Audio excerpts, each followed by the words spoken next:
Sometimes God has to wrestle into us our identity in Jesus Christ. Sometimes he has to wrestle into us his plans for us on planet Earth when we are born again.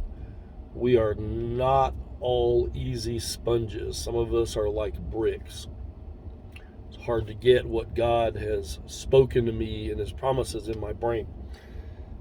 Every story, every historical account in the Old Testament was designed by God for those of us who live today in the last day. And the story of Jacob, who became Israel, is absolutely no exception.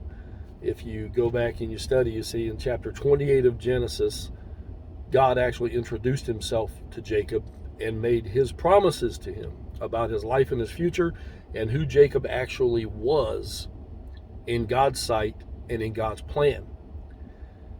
Then Jacob goes through a horrible stretch of time with his uncle Laban and with Rachel and Leah, and being deceived and being manipulated by his uncle. Then, when he leaves Laban's house, he's heading out across the desert and he's getting ready to run into his brother Esau.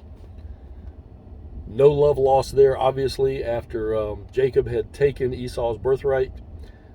Esau blamed him for stealing it, but Esau actually gave the birthright away much younger, in their historical account.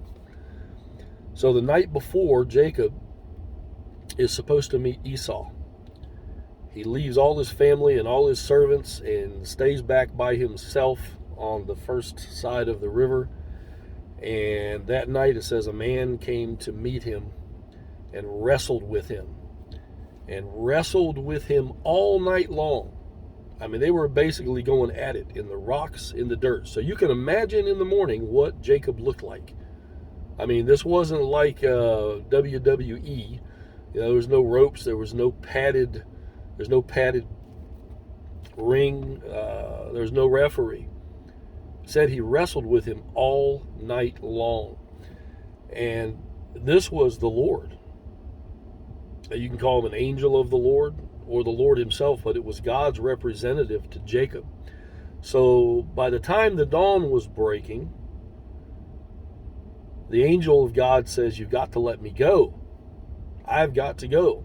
And you can imagine what they both look like. Can you imagine a full night of wrestling in the rocks, in the dirt, in the middle of the desert? Jacob was a bloody mess. I can guarantee you he did not look anything like what he looked like when he started this match with God. The angel says, "Let me go." Jacob says, "I'm not going to let you go till you bless me." So the angel blesses him. And then Jacob says, "What is your name?"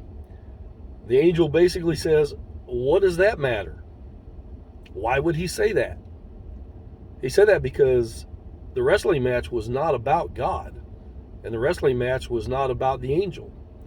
The wrestling match was about Jacob and who he was. In other words, my name doesn't matter. Your name is what matters, and that's what I'm trying to put into you. You are a fighter. You are a striver. You've been manipulated. You've been beat down.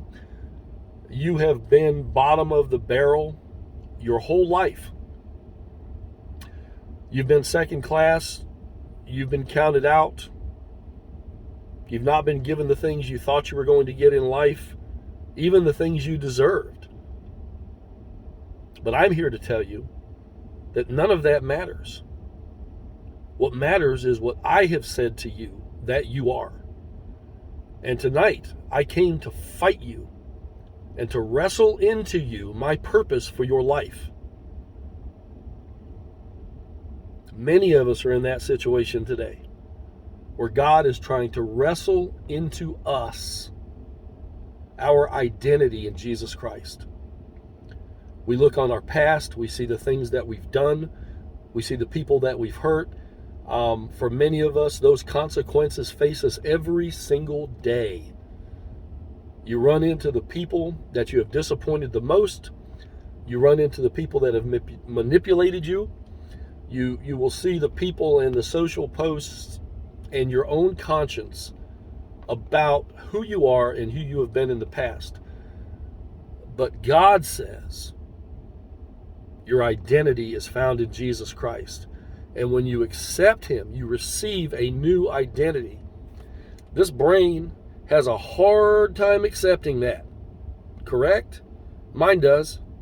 Horrible time trying to grasp it, especially when the people that I've hurt the most are constantly in my life. And it's not up to me to run away from them. It's not up to me to try to find a new life someplace else so I don't have to face them. No, the truth is, I need to face my past. I need to take responsibility for it.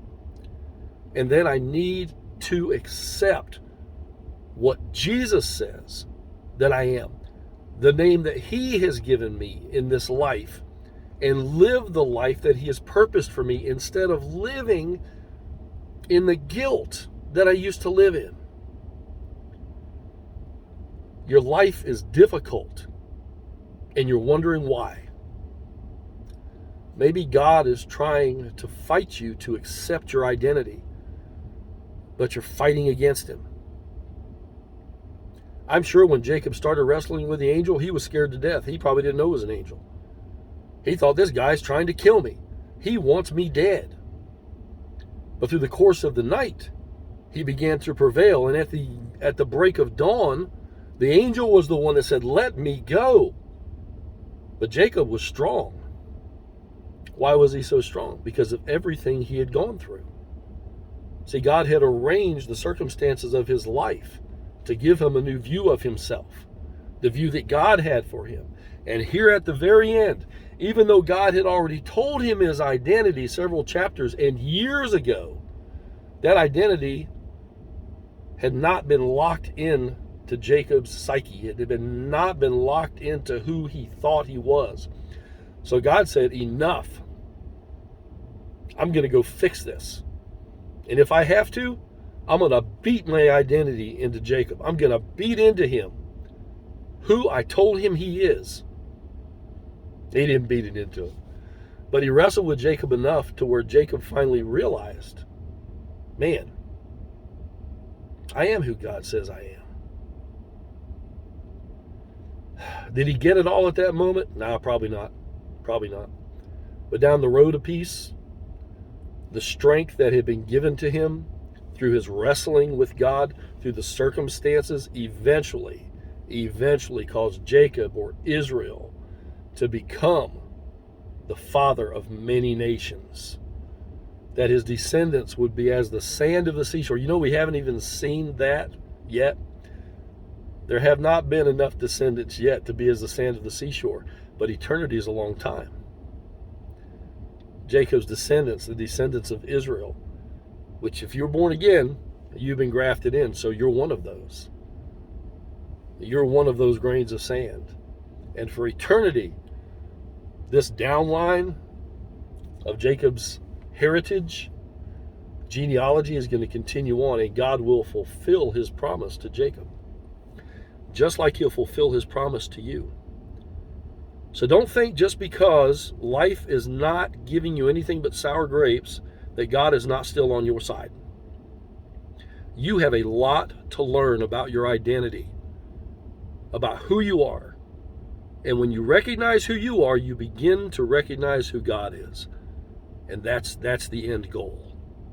Who I am and who God is. And God will meet you where you're at just the right time. He will meet you face to face, and he will wrestle your identity into you so you can be everything he's called you to be, everything you were created to be. Thank God for his calling and his choosing on each of us. You are one of us. You're one of them. You're a child of God. Accept who he says you are. In Jesus' name.